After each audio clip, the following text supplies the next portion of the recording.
అధికారానికి వచ్చేదే డబ్బులు సంపాదించుకునేందుకు అన్న ఫీలింగ్ స్థిరపడిపోయి చాలా రోజులైంది.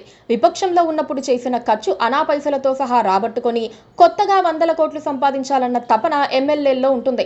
ఈ క్రమంలోనే land, sand, mining, real estate వసూళ్లు, వ్యాపారస్తుల దగ్గర మామూళ్లు లాంటి దందాలు తెర మీదకు వస్తాయి. ఇప్పుడు ఆంధ్రప్రదేశ్ పాలనలో చాలా మంది ఎమ్మెల్యేలపై ఇలాంటి ఆరోపణలే పెరిగాయి. అవి అటూ ఇటూ తిరిగి చంద్రబాబు కోర్టులో బంతొచ్చి పడింది. 1-2 సార్లు చూస్తూ ఊరుకున్నప్పటికీ ఆరోపణలు తారాస్థాయికి చేరటంతో చంద్రబాబు స్వయంగా రంగంలోకి దిగారు. 4గోసారి ఏపీ సీఎం అయినా ఆయనకు సర్వేల స్పెషలిస్ట్ అన్న పేరు కూడా ఉంది. ఎప్పటికప్పుడు సర్వేలు చేయిస్తూ పాలనపైన, పార్టీ తీరుపైన ఆయన అవగాహనకు వస్తూ ఉంటారు. కూటమి పాలన ఏడాది పూర్తయిన సందర్భంగా చంద్రబాబు 2 సర్వేలు చేయించారు. మొదటిది కేకే సర్వే అయితే రెండోది షో టైం సర్వే. రాష్ట్రంలోనే 175 నియోజకవర్గాల్లోనూ ఒక్కో చోట 10,000 మందిని సర్వే చేసినట్లుగా తెలుస్తోంది. 35 కీలక ప్రశ్నలు అడిగి కాస్త తికమక పెట్టి కూడా జనం నుంచి సమాధానాలు రాబట్టారు.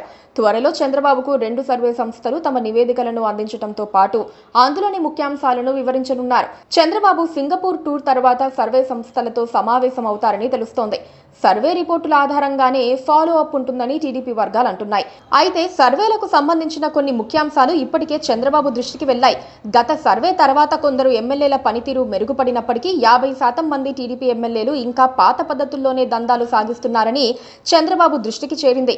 చాలా మంది ఎమ్మెల్యేలు జనంలో కాస్త పాజిటివ్ ఫీలింగ్ తెచ్చుకున్నప్పటికీ 15 మందికి మాత్రం మైనస్ పాయింట్లు వస్తున్నాయని నిర్ధారించారు. ఎంత చెప్పినా మారటం లేదని చంద్రబాబు వ్యాఖ్యానించినట్లుగా చెబుతున్నారు. ఆ 15 మంది పేర్లు చెబితేనే ఆయా నియోజకవర్గాల్లో ప్రజలు తీవ్ర వ్యతిరేకతను వ్యక్తం చేస్తున్నట్లు సమాచారం.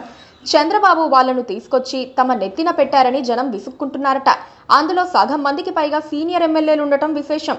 ఉమ్మడి గుంటూరు జిల్లాకు చెందిన 3 ఎమ్మెల్యేలు దాదాపు బ్లాక్ లిస్టులోకి వెళ్లిపోయినట్లేనని చెబుతున్నారు.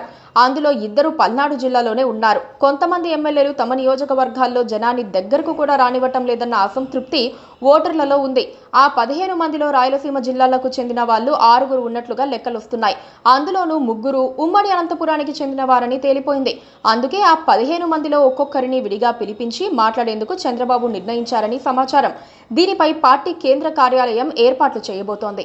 మీటింగ్ తర్వాత ఏం జరుగుతుందనేదే ఇప్పుడు అత్యంత ఉత్కంఠభరితమైన సమాచారంగా భావించాలి. Please subscribe to KTV Telugu channel.